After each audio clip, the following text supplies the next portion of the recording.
Some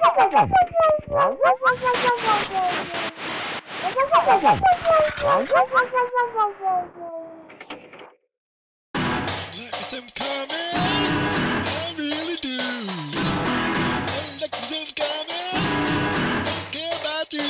I like some comments.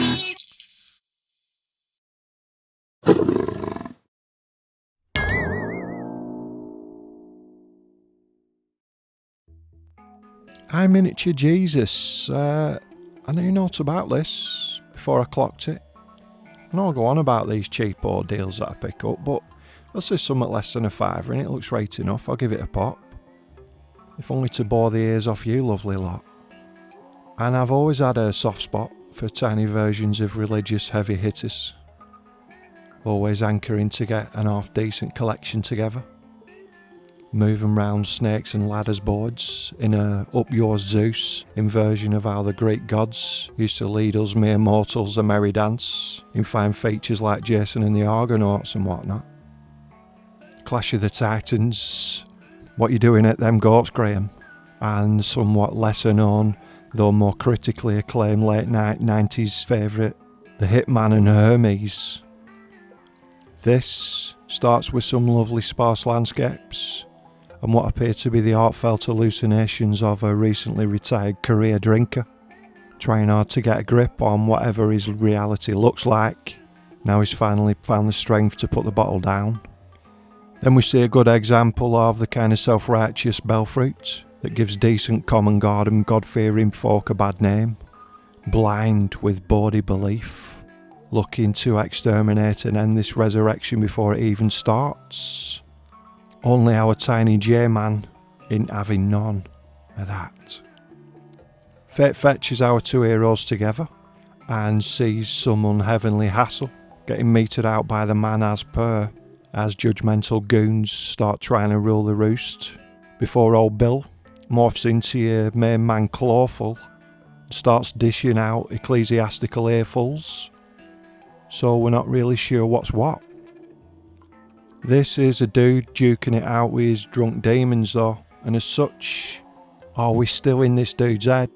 Like? Or is he in ours? We're never really sure. Certainly not for a bit. Might be one, maybe. Or I guess it could be none at all. Whether fantasy or religion, cause you're never really sure where one stops and one starts here. And that's a point here. As it always has been. More a matter of faith in the long run, isn't it? Many fear esteemed parochial poet partially cited Pascal said it best with these fine words, which I shall endeavour to do my subpar best herewith. Ahem. My mate found the Lord, or the Lord found him, flicking through a dusty old book on a whim, and as it appeared quite a feat, though sci-fi isn't really up my street, when he implored me to give it a do, I dutifully did, in starts and fits, and I've got to admit that it's okay in bits, like that top 10 commandments were God's greatest hits, but all them preachy parts just got on my tits. Nice one, Donald. So, it's a fresh yet familiar riff being played here, and it's decent enough until the riff turns into a solo that, while still strong enough, occasionally veers pretty close to disappearing up its own iris now and then before getting back on track. The thing is, for me, with quite a few of these mini-series, is that sometimes the arc feels a bit off kilter. Like they've somehow had to shoehorn 2 issues worth of story into 1 issue, and in parts the conclusion of this feels that way to me, pretty much. Right enough though, and well worth a do, and get it cheap enough, and the art and writing absolutely nail it in bits, and when it gets it right, it really does get it right. Like I said, it's worth a do, man.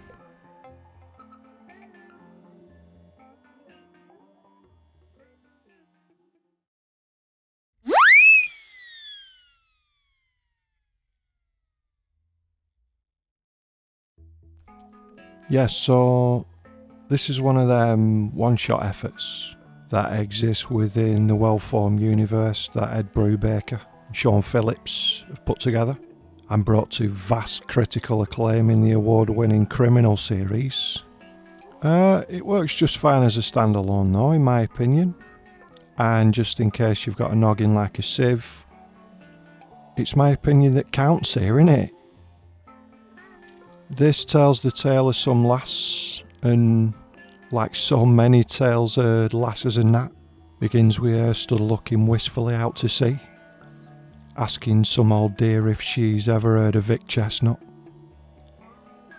So far, so near.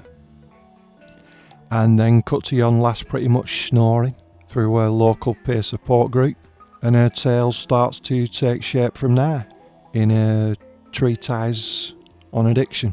Treatise? She likes her music though, does yon lass, and though her tastes seem fairly mainstream, you can't fault the quality, and the regular flashbacks help seemingly show how various seeds were sown, and the to-in and fro-in helps set the stall out as to where she seems to be at now. But there's more to it than that, and her recollections get more personal as the tale pans out. It wouldn't be a Ed Brubaker book if there weren't at least one tasty twist in tale, and this is no different in that respect. As per, no spoilers, but it stayed with me more than I thought it would this when I've finished, which for a 70 odd page you can skip through in one sitting is no mean feat, is it really? If you've never read any criminal stuff, give this a do, because there's a lot of stuff there, isn't there? Good way of dipping your toe in is this, and I'll bet more than most will want to see a bit more. Decent stuff, man.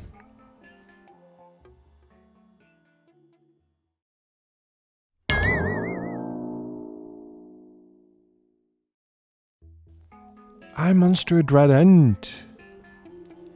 Another look at a little doozy from one of the Pack, man. How many of these lovely little scary anthology efforts have rocked up and back down again over years, changing names along the way to fool the public into buying more tat they don't really need? There's been loads, hasn't there? Certainly a good several, at the very least. Predominantly post-war preoccupation, won't it? Certainly as far as I could see. And I've said before, my way in here were through the tons of titles out doing rounds in the 70s.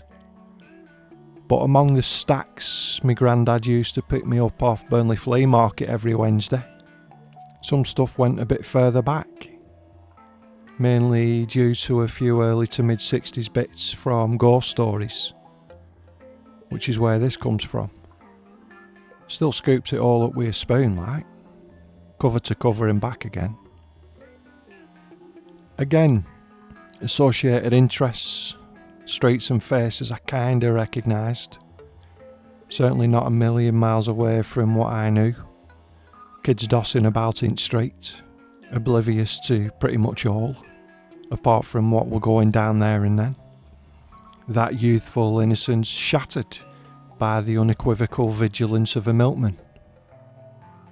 The authorities are struggling to wrap their noggins round it all really, so it's left to Jimmy here, looking for vengeance and justice, or whatever, in the name of his kid sister. Though like so many nosy Parkers, what turns up freaks him out good style, and lovely little B-movie vibes unfold from there, with whatever this effort might turn out to be, coming on like Mr. Tickle, acting up for Universal Monsters. I loved all this as a kid, man. Could not get enough. And alongside that Monster at Dread End, back in first issue of Ghost Stories, were some as good if not better in The Werewolf Wasp. Belter it is. But we're not doing W this time, are we? So, hard cheese, Charlie.